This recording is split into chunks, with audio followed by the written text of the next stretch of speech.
The lullaby was a whisper, barely audible above the merciless howl of wind that scraped raw sound from the ruined relay station's metal hull. Sherion's voice cracked as she sang, her pale blue fingers trembling as they stroked her daughter's translucent cheek. Leary hadn't cried in 3 days. The child no longer had the strength. "Sleep now, Starlight," Sherion murmured, rocking gently on the makeshift bed of torn insulation and discarded thermal wrappings. "Sleep where dreams are warm." Outside their meager shelter, nightfall brought temperatures that froze breath to ice before it could fully leave the lungs. Shards of frozen carbon cut like shattered glass when the wind picked them up, tearing at anything unfortunate enough to be caught in the open. This isolated outpost at the edge of a failed terraforming experiment had been abandoned for years before Sherion had stumbled upon it half dead and heavily pregnant, branded in exile by her own people. Now, 3 winters later, she knew the relay station's every broken corner, every promise of warmth from dead geothermal vents, every rusty panel that might be pried loose for whatever meager resources it might provide. She had learned to survive in a place where nothing should, but some lessons came too late.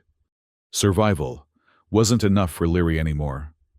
The child's bioluminescent skin, once a brilliant pulsing blue that reflected her every emotion, had dimmed to a faint, sporadic glow. Her tiny body felt almost weightless in Sherion's arms, a dandelion seed ready to float away on the next gust. Sherion wore her ceremonial robes threadbare now, but still bearing the intricate patterns that marked her former station as a keeper of histories. She had saved them for this moment, this final dignity.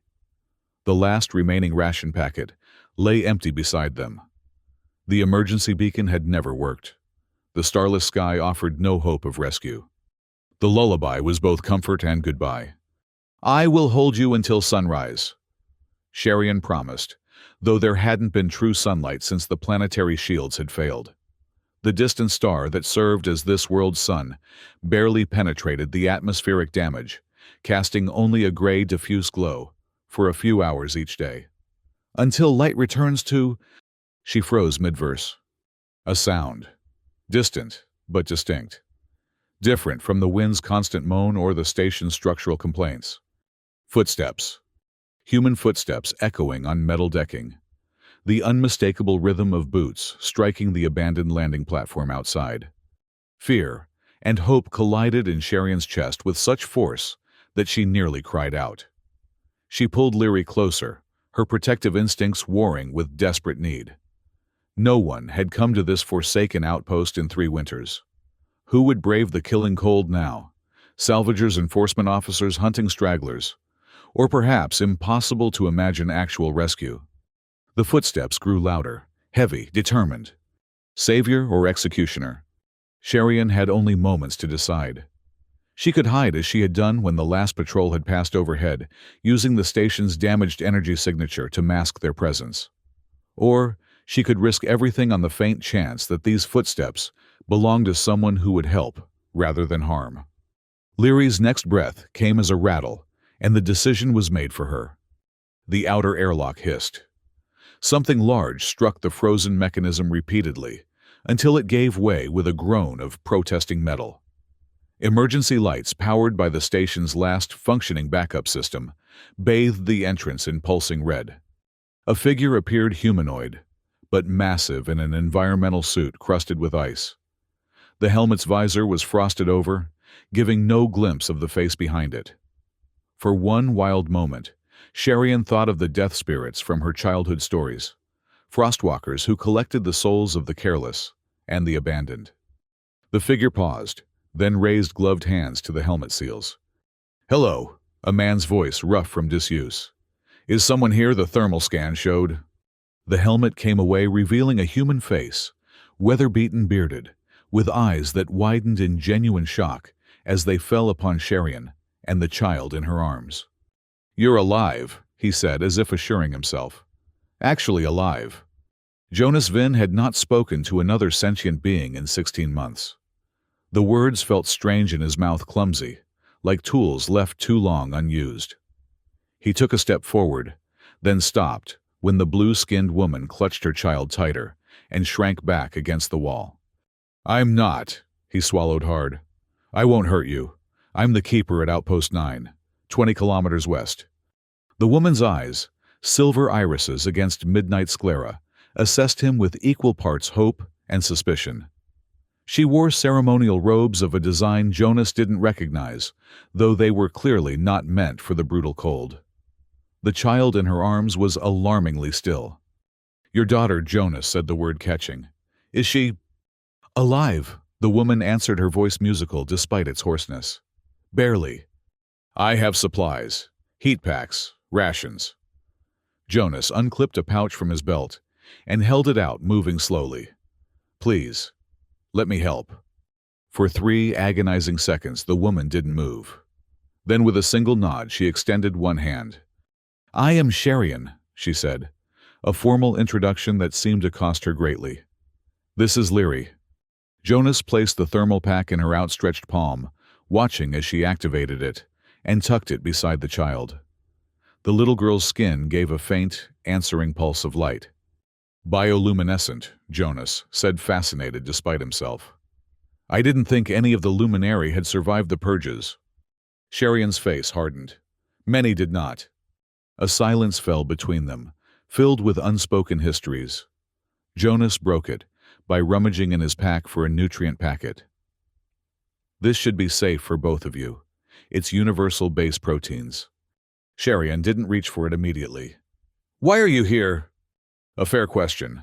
No one came to abandoned relay stations in the middle of winter, unless they had to." Jonas gestured to the equipment strapped to his back. "The grid's failing at 9. I needed parts." He looked around at the derelict station. "Didn't expect to find anyone. The last patrol report listed this place as uninhabited." "We've stayed hidden," Sherian said, finally accepting the nutrient packet. With practiced hands, she broke the seal and brought a small amount to her daughter's lips. Jonas watched the careful, tender motion and felt something twist in his chest. "Smart. The patrols don't much care for—" He trailed off, but his eyes had already flickered to the brand visible at Sherian's wrist, where her sleeve had ridden up. "For impure bloodlines," Sherian finished for him, a bitter edge to her voice. "For mothers who refuse genetic correction." Jonas looked away. "I'm not with them. I'm just a technician. Keep to myself." "As do we," Sherian replied. She studied him for a long moment, then made a decision. "There's a tracking node in the station's main console, still active. That's why we stay in this section. Its walls shield our life signs. Information freely given. A gesture of trust, or at least pragmatic alliance." Jonas understood its significance. "We should disable it," he said. "I can do that. Then get you both somewhere warm." Leary stirred, then her tiny fingers, grasping at the front of Sherian's robe. The movement, small as it was, transformed her mother's face, from wary calculation to naked relief. "Yes," Sherian agreed softly. "Somewhere warm." The station's main console was a ruin of frost-shattered screens and corroded circuitry. Jonas worked methodically, his technician's training taking over, as he located the tracking node's power supply and severed it. Sherian watched from a few meters away, still cradling Leary, but now with a thermal blanket wrapped around them both, another offering from Jonas's pack. "How long have you been here?" Jonas asked as he worked. 3 winters. Sherian's gaze never left his hands. "Leary was born in the 2nd. Jonas tried to imagine giving birth alone in this frozen hell and couldn't. "The father—" "Executed." She said it without emotion. "He was human, like you." "That," explained the brand then. Miscegenation was still punishable by death in the outer territories, especially between humans and Luminari. The Genetic Purity Acts had been established after the terraforming failures, a desperate attempt to blame anyone, for the disaster that had left dozens of planets uninhabitable. "I'm sorry," Jonas said, and meant it. Sherian's response was pragmatic. "The station kept us alive, until now." "Until now," Jonas agreed, pulling the disabled tracking node free. He crushed it beneath his boot for good measure, then gestured for them to retreat to the relative warmth of their shelter. We need to move quickly. Storm front's coming in from the east. Back in the makeshift living space, Jonas helped apply thermal gel to Leary's extremities. The child's eyes fluttered open, startling human eyes, deep brown against her luminescent blue skin, and fixed on him with confused curiosity. She's never seen another person, Sherian explained gently, stroking her daughter's fine hair. Only me. Hello there, Jonas said awkwardly. He wasn't used to children, hadn't spoken to one since, well. Leary blinked at him, then reached out a tiny hand. Jonas hesitated, before extending his finger for her to grasp. Her touch sent a shock through him, not physical, but emotional.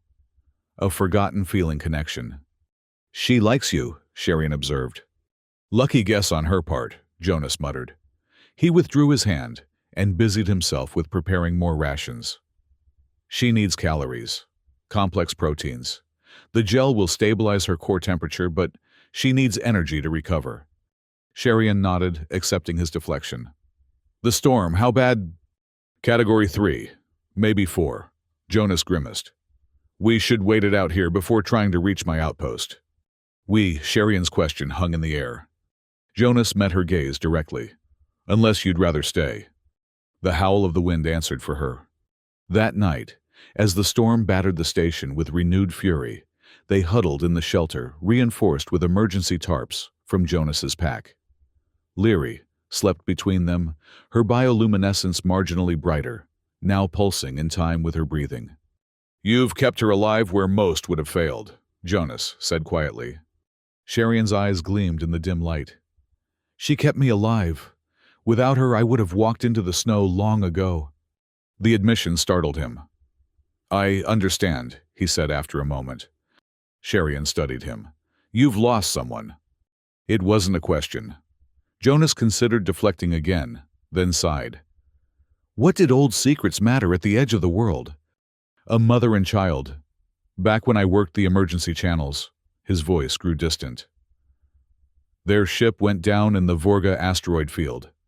I was the operator who took the distress call. Stayed on comms with them for 38 hours, while rescue teams tried to reach them. Sherian waited, sensing there was more. The woman's name was Alara. Her daughter was 4, smart. Kept asking me to tell her stories while we waited. Jonas swallowed hard. Oxygen ran out an hour before the rescue team arrived. I heard them stop breathing. Couldn't do anything. You stayed with them, Sherian said softly. Until the end. Ah, fat lot of good that did. The bitterness in his voice was an old companion. Requested transfer to the most remote outpost after that. Been at 9 for 6 years now. Isolation as penance, Sherian observed. I understand that too. A particularly violent gust shook the shelter, sending a cascade of ice particles, rattling across the outer tarp. Leary whimpered in her sleep. Without thinking, Jonas reached out to adjust the thermal blanket around her, his hand brushing against Sherian's, as she did the same. What happened? He asked, nodding toward the brand. Sherian traced the raised mark with her fingertips. Purity trials. They tested Leary's genetics before birth, found human markers. Her mouth tightened. I was given a choice, correction or exile. You chose exile.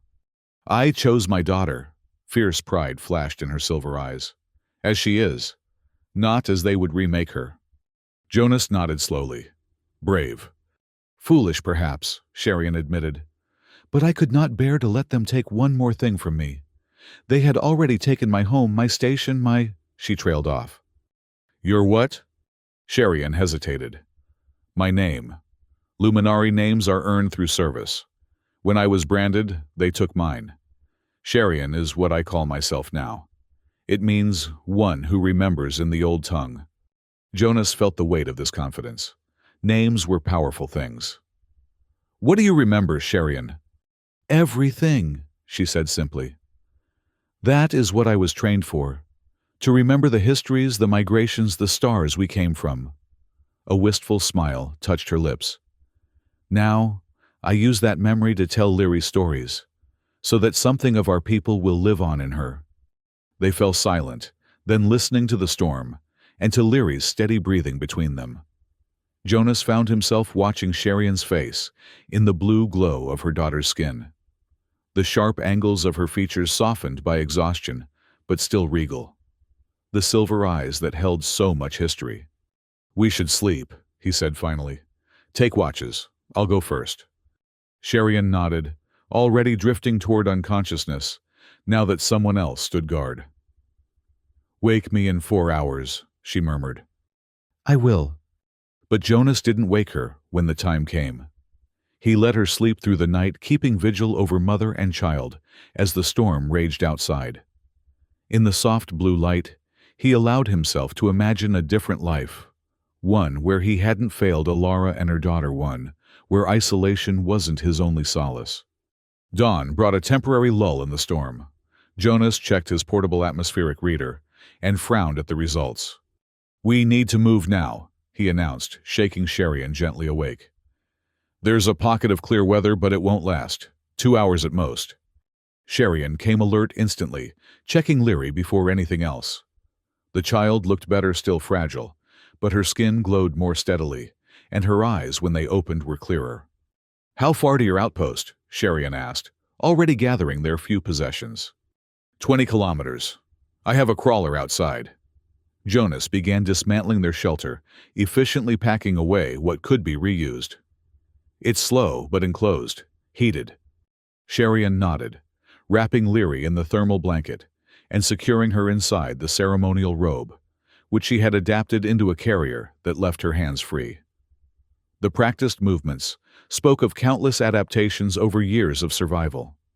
"Will they track us?" she asked, as they prepared to leave the relative safety of the inner room. Jonas shook his head. "Regional Command abandoned this sector last year. Budget cuts. I'm officially listed as non-essential personnel awaiting reassignment." "Yet they never came for you." "Like I said, budget cuts," he offered a grim smile. "Lucky for us." They made their way through the station's frozen corridors toward the airlock. Jonas took point testing each section of flooring before allowing Sherian to follow. Years of neglect had rendered much of the structure unstable. "Almost there," he said as they approached the outer doors. "Crawlers just—" A deep groaning sound cut him off metal under enormous stress. The floor beneath them shuddered. "What was?" Sherian began. The second tremor was stronger, accompanied by a cracking sound from somewhere deep within the station's foundation. Jonas's eyes widened in alarm. "Core fracture," he said, grabbing Sherian's arm. "The geothermal tap, it must have finally given way. We need to run, now." They bolted for the airlock, no longer concerned with testing their footing. Behind them, the groaning increased in volume, punctuated by the sharp reports of snapping support struts. Jonas punched the emergency release for the outer doors, and they slid open with excruciating slowness. Come on," he muttered, counting seconds with each ragged breath. A tremendous crash echoed through the station as ceiling conduits gave way, somewhere in the north section. Sparks cascaded from ruptured power lines, igniting leaked reactor coolant in brief, brilliant flashes. "Jonas!" Sherian cried as a secondary explosion rocked the corridor behind them. The blast knocked them forward, sending them sprawling through the partially opened airlock onto the landing platform beyond. Jonas scrambled to his feet, helping Sherian up. "The crawler there!" The squat tank-like vehicle sat 20 meters away, its treads already accumulating a fresh dusting of snow. They sprinted toward it as the relay station continued to collapse in on itself, each new breach exposing the interior to the killing cold. Leary wailed in terror, her cries muffled against her mother's chest. The sound tore at Jonas's heart, even as he fumbled with the crawler's access codes, his fingers clumsy, with fear and cold. "Come on, you piece of—" The hatch finally clicked and began to rise. "Get in!" Sherian clambered in first, cradling Leary protectively. Jonas followed, sealing the hatch behind them, just as another explosion rocked what remained of the relay station. Through the crawler's reinforced viewport, they watched as the central tower collapsed, sending up a plume of steam and debris that was quickly whipped away by the ever-present wind. "That was our home," Sherian, whispered a tremble in her voice that had nothing to do with the cold. Jonas engaged the crawler's engine, which rumbled to life reluctantly. "I'm sorry." Sherian turned away from the viewport, her expression unreadable. "It kept us alive long enough." The crawler lurched forward, its treads finding purchase on the ice-crusted ground. Jonas set a westward course toward Outpost 9, navigating carefully around debris fields and pressure ridges. Beside him, Sherian worked to calm Leary, humming fragments of the lullaby he had interrupted the day before. "Your robe," Jonas said, suddenly realizing something was missing. "You left it behind." Sherian's hand stilled. "Yes. I could go back once the collapse settles. Try to—" "No." The word was final. "It was the last piece of who I was. Perhaps it belongs with the station." Jonas nodded, understanding more than she had said. Sometimes the past needed to be buried. They had covered nearly 5 kilometers when the storm caught up to them. Snow reduced visibility to mere meters, forcing Jonas to rely on instruments alone. The crawler's progress slowed to a crawl as powerful gusts buffeted it from all sides. "Can it withstand this?" Sherian asked, eyeing the viewport where ice crystals accumulated faster than the heating elements could melt them. "It's designed to," Jonas replied, though his knuckles were white on the controls. "But this storm's worse than the reports predicted. Barometric pressures still dropping." Leary had fallen into an exhausted sleep, her glow dimming as her body conserved energy. Sherian stroked her hair, worry evident in every line of her face. "How much farther?" Jonas checked the navigation system. 15 kilometers. He hesitated. "At this speed, 3, maybe 4 hours." Sherian's expression didn't change, but Jonas saw her hold Leary a fraction tighter. "She needs medical attention sooner than that." "I know." Jonas studied the readouts, searching for options. "There's a route through the fracture zone that could cut the time in half, but it's treacherous. Pressure vents, unstable ice." "You've navigated it before." "Once. In far better conditions," he didn't add. Sherian met his gaze. "We have to try." Jonas nodded grimly and adjusted their course. The fracture zone was a twisted labyrinth of ice formations, created when the planet's failed terraforming had triggered massive tectonic shifts. Geothermal vents dotted the area, creating unpredictable melts and deadly steam pockets beneath seemingly solid ground. As they entered the zone, the storm intensified. The crawler rocked violently as it navigated between towering ice spires that loomed suddenly out of the whiteout. Jonas's world narrowed to the few meters of visibility and the constant stream of sensor data. "There," he said, pointing to a faint blue glow ahead. "Geothermal vent. Active one." The ghostly illumination came from specialized algae that had adapted to the planet's harsh conditions, feeding on the mineral-rich steam that escaped from the vents. The organisms gave off bioluminescence as a byproduct, a faint echo of Leary's own glow. "We're not going near it, are we?" Sherian asked warily. "Actually, we need to follow it." Jonas adjusted their course to parallel the vent's path. The active vents create a network of stable channels through the ice, like roads. Sherian looked unconvinced but didn't object as Jonas guided the crawler closer to the eerie blue light. The wind seemed to diminish as they followed the vent's course, channeled away by the ice formations on either side. For nearly an hour they made good progress, the luminescent path leading them through the heart of the fracture zone. Then, without warning, the way forward vanished beneath a massive wall of recently fallen ice. "Avalanche," Jonas muttered, bringing the crawler to a halt. "Recent." Sherian peered through the viewport. "Can we go around?" Jonas checked the sensors. "Not without backtracking for kilometers." He ran a hand through his beard in frustration. "And we don't have enough fuel for that." "Then we're trapped." Sherian's voice was flat. "Not necessarily." Jonas pointed to a dark opening at the base of the ice wall. "That could be the continuation of the vent tunnel, if it's large enough. You want to drive into a tunnel made of ice with geothermal vents beneath it." "I don't want to," Jonas clarified. "But it might be our only option." Sherian studied the opening, then glanced down at Leary. The child's breathing had grown labored again, her glow fluctuating worryingly. "Do it," she said. Jonas engaged the crawler's forward lights at maximum intensity and edged the vehicle toward the tunnel entrance. The opening was barely wider than the crawler itself, with just centimeters to spare on either side. The ceiling dripped constantly as warm air from the vent below melted the ice. "If it collapses," Sherian began.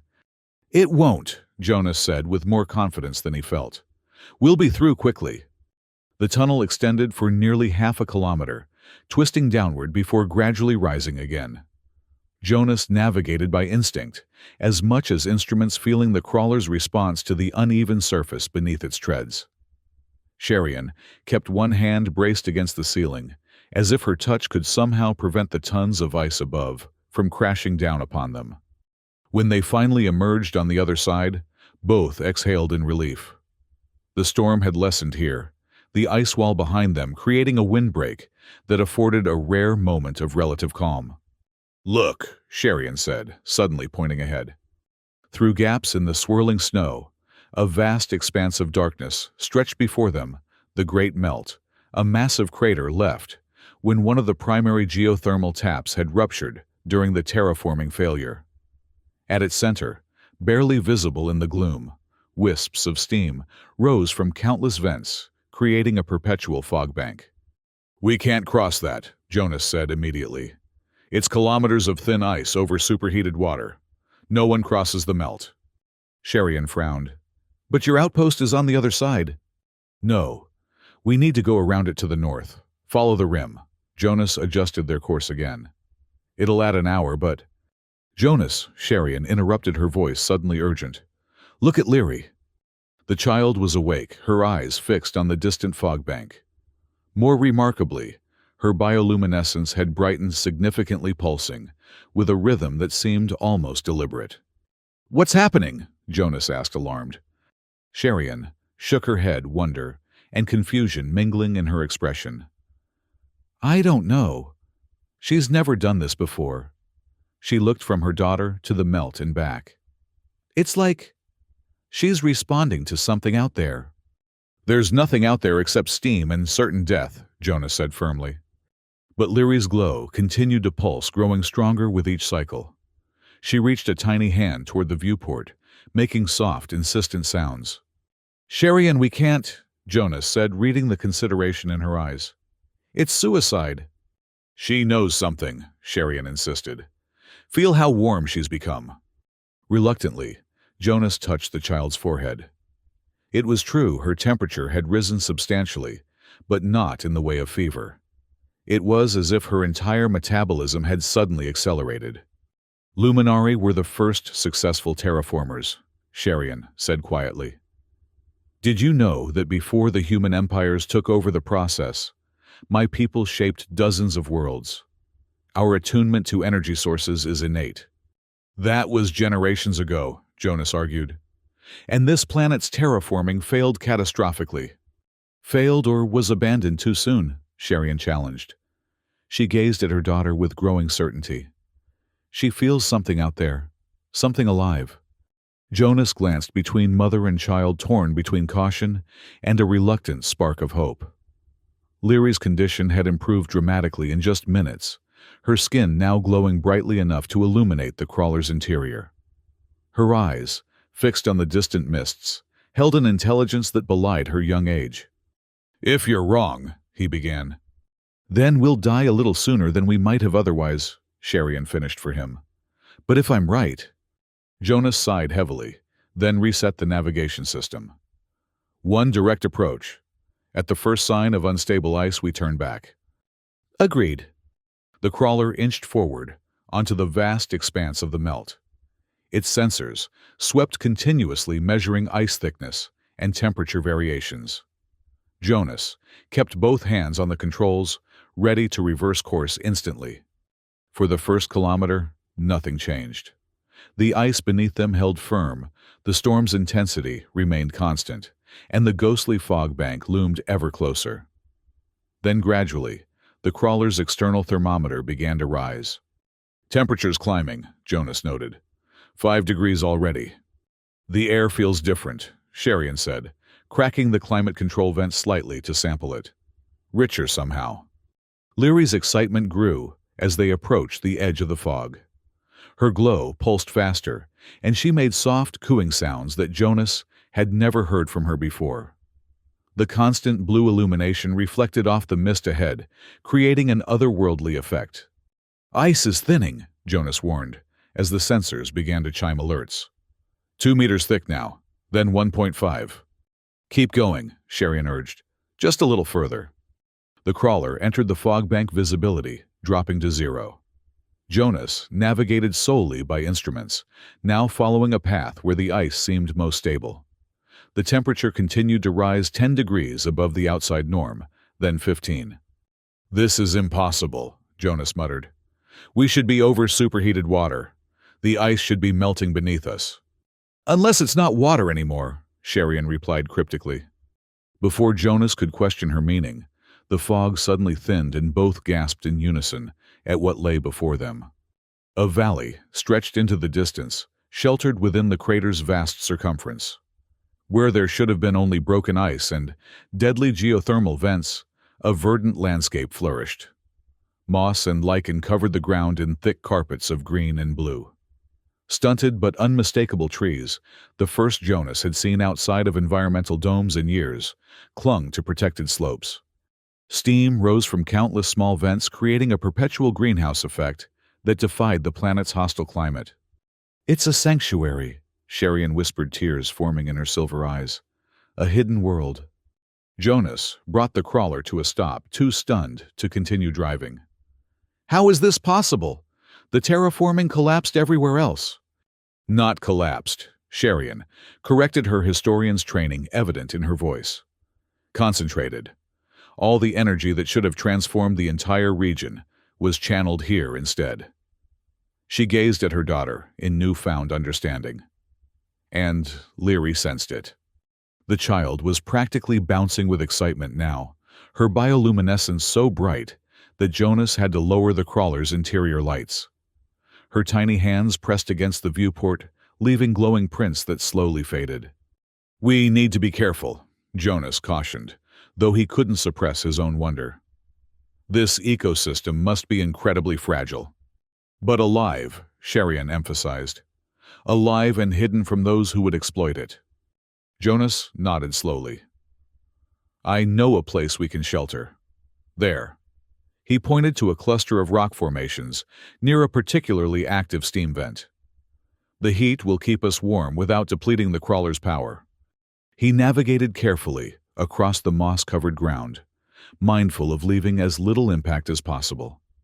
The valley hummed with the steady release of geothermal energy, not the violent, unstable venting that plagued the planet's surface, but a regulated, sustainable flow that supported life rather than threatening it.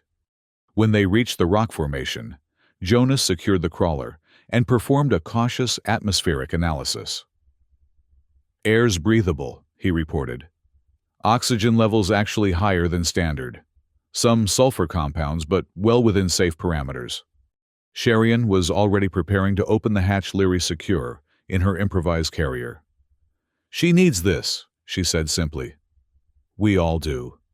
The air that rushed in was warm and moist, carrying scents that neither had experienced in years. Growing things, mineral-rich soil, the distinctive tang of healthy microorganism colonies. Leary squealed in delight, her entire body pulsing with blue light. Jonas helped Sherian descend from the crawler, then followed with essential supplies. The soft ground gave slightly beneath their feet, cushioning steps that had known only frozen hardness for too long. "It's like stepping into a story," Sherian murmured, looking around in wonder. "The kind I used to tell Leary on the coldest nights." They established a simple camp in the lee of the largest rock formation, where a steady stream of warm vapor created a permanently heated space. Using emergency tarps and support rods from the crawler, Jonas constructed a basic shelter, while Sherian explored the immediate vicinity with Leary. When they returned, the child's appearance had transformed. Her bioluminescence now shifted through subtle patterns, and her movements were stronger, more coordinated. Most remarkably, She was giggling, a sound Jonas had never heard from her before. "She's thriving," he observed, as Sherian set Leary down on the moss-covered ground. "Just a few hours in this environment." "It's more than the warmth or the oxygen," Sherian said, watching her daughter pat the glowing moss with fascination. "It's as if she's connecting with something fundamental here, something that recognizes her." Jonas wasn't sure he understood entirely, but he couldn't deny the evidence before him. "The Luminari were energy shapers," he acknowledged. "Perhaps there's some resonance between her biology and whatever is sustaining this place." As night fell, a different darkness here, softer somehow than the brutal black of the surface, they sat beside a small heating element, sharing a meal of ration bars, supplemented with samples of edible moss that Sherian had carefully identified. "Jonas Vin," Sherian said suddenly. He looked up, startled by the formal use of his full name. "Yes. You told me your surname yesterday," she said. "The first time in many years, I think." Jonas considered this. "Yes," he admitted. "I stopped using it after Alara and her daughter. Didn't seem right somehow." "You're reclaiming it now?" "Perhaps." He stared into the heater's glow. "This place, it makes things seem possible again." Sherian nodded, understanding. After a moment, she began to sing softly, the lullaby he had interrupted 2 days earlier, but with a different quality now. Not a farewell, but a celebration. "That's beautiful," Jonas said when she finished. "What does it mean?" "It's a very old song," Sherian replied. "From before my people traveled between stars. It speaks of finding light in darkness, of how love creates its own warmth, even in the coldest void." She smiled gently. "It was my mother's lullaby to me, and now it is mine to Leary." "You're a keeper of histories," Jonas recalled. "Even in exile." "Always," Sherian's silver eyes reflected the heater's glow. "Stories are how we survive, Jonas Vin. How we remember who we are when everything else is taken."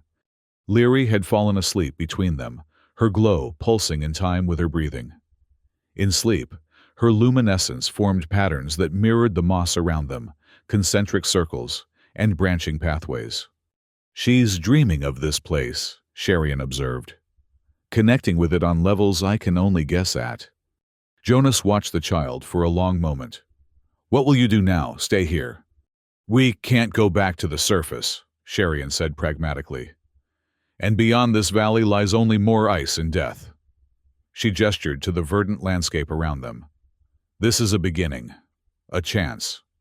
"It's isolated," Jonas cautioned. "Just the three of us." Sherian's gaze sharpened. "The three—" Jonas felt heat rise to his face. "I meant, that is if you wouldn't mind the company. My outpost has nothing for me now. Just memories and silence." He struggled to articulate feelings, long dormant. "I could help. Build something more permanent. Hunt for other edible plants. Set up systems to—" "Jonas Vin," Sherian interrupted gently. "You are welcome to stay." The simple acceptance struck him more powerfully than any elaborate declaration could have. "Thank you," he managed. "It's I who should thank you," Sherian countered. "Without you, Leary and I would have—" She left the sentence unfinished. "You found us when we had lost hope." "Perhaps we found each other," Jonas suggested quietly. The next morning, Leary woke them by drawing patterns in the moss with her glowing fingertips. The child had discovered that the plant responded to her touch, mirroring her bioluminescence briefly, before returning to its natural state. "She's communicating with it," Sherian explained, watching with maternal pride. "The moss contains similar compounds to those that create our bioluminescence. A distant evolutionary cousin, perhaps." Jonas shook his head in wonder. When the terraforming engineers designed this planet's ecosystem, they never imagined anything like this. He gestured to where Leary's touch had created a complex spiral pattern in the moss. Adaptive intelligence in the flora, responding to luminary signals. "Or perhaps they did imagine it," Sherian suggested. "The original teams included luminary scientists. Before the Purity Acts, before humans decided to control all terraforming processes. It was the closest she had come to direct criticism of human governance, and Jonas didn't contradict her. The evidence of alternative approaches lay all around them, a thriving microecosystem where conventional terraforming had failed catastrophically. "I need to salvage more materials from the crawler," Jonas said, changing the subject to practical matters. "We can build a more permanent shelter here against the rock face." "I'll explore further east," Sherian decided. "There may be other resources we haven't discovered yet." They set about their respective tasks with newfound energy, calling occasionally to each other across the misty expanse. Leary remained near the camp, seemingly content to continue her communion with the responsive moss. By midday, Jonas had dismantled several non-essential components from the crawler, creating a stockpile of building materials. Sherian returned with an even greater discovery, a shallow pool fed by a mineral spring, its waters rich with the same bioluminescent organisms that populated the moss. The liquid glowed faintly blue in the dim light, perfectly clear and surprisingly warm. "It's safe," she reported, showing Jonas a small sample she had collected. "I tested it as my people taught me. The temperature remains constant and the mineral content is beneficial rather than harmful." "A reliable water source," Jonas marveled. "And heat that doesn't depend on machinery or fuel." He looked around their campsite with new eyes. "We could actually live here, not just survive live." "Yes," Sherian agreed simply. That evening, they bathed Leary in the spring, watching in amazement as her bioluminescence synchronized with the water's glow, creating ripples of light that spread outward from her tiny body. The child laughed with pure joy, splashing and swirling her hands through the luminous liquid. "She's teaching it," Sherian said, awestruck, "showing it new patterns." Jonas, kneeling beside the pool, felt something within him shift, a wall of isolation crumbling after years of careful maintenance. Without conscious thought, he reached out and took Sherian's hand. She looked at him in surprise but didn't pull away. Her skin was cooler than human normal, a pleasant contrast to the warm, humid air around them. For a long moment, neither spoke. "I failed them," Jonas said finally, his voice rough with emotion. "Alara and her daughter. I couldn't save them. And I couldn't protect Leary from exile and hunger," Sherian responded. "From the cold that nearly took her. But she's here now, safe, growing stronger every hour. Because of choices we made," Sherian said. "Both of us, to keep going, to help each other." Leary splashed them both, breaking the moment with innocent mischief. Her face, previously gaunt with deprivation, had already begun to fill out her eyes, bright with intelligence and curiosity. "We should build near the spring," Jonas decided, helping Sherian lift Leary from the water. "Within sight of it, but not so close that we risk contamination." Sherian nodded agreement. "Leary needs space to explore safely, to learn this place." "I'll start tomorrow," Jonas promised. Over the next weeks, their camp evolved into something more substantial. Using materials salvaged from the crawler and found within the valley, Jonas constructed a shelter beneath a natural overhang in the rock face. Steam from nearby vents was channeled through crude but effective piping to provide constant warmth. Sherian discovered more edible plants, supplementing their dwindling ration supplies. Most remarkably, Leary began to communicate more deliberately. Her vocabulary expanded daily, and she took her first unaided steps across the moss-covered ground. Her bioluminescence, once simply a reflection of her mood, became a form of expression itself, changing patterns to indicate desires or observations before she had words for them. One evening, nearly a month after their arrival, Sherian found Jonas sitting alone at the edge of their small domain, gazing out at the misty expanse beyond. "Troubled thoughts?" she asked, settling beside him. "Not troubled, just wondering." He gestured toward the crawler, now mostly stripped for parts. "That was my last connection to the world above, to what I was before. Do you regret leaving it behind?"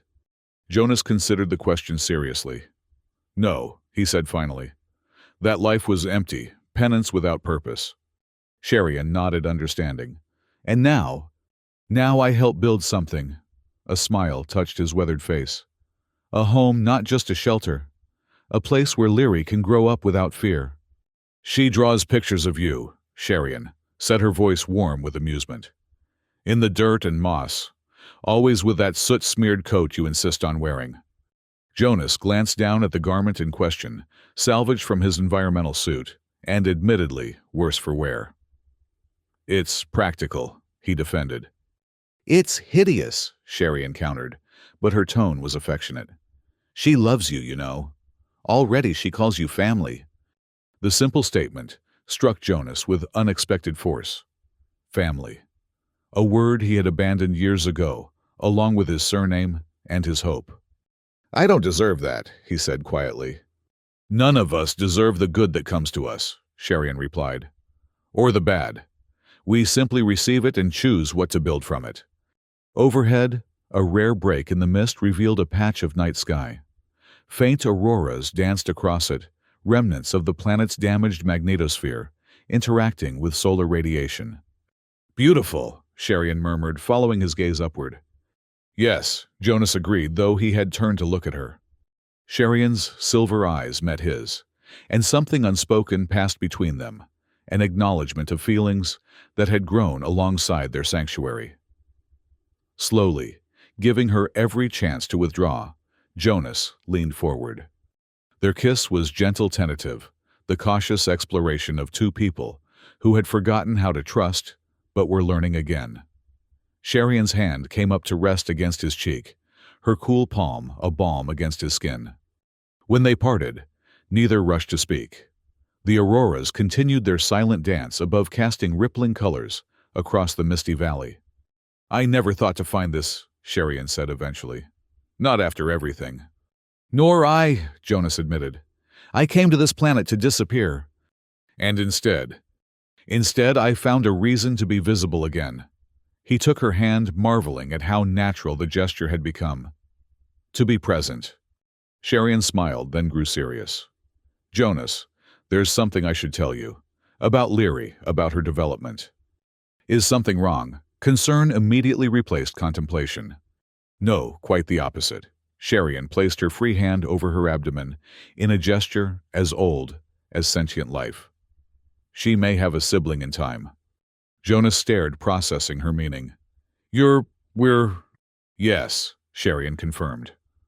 I wasn't certain until recently.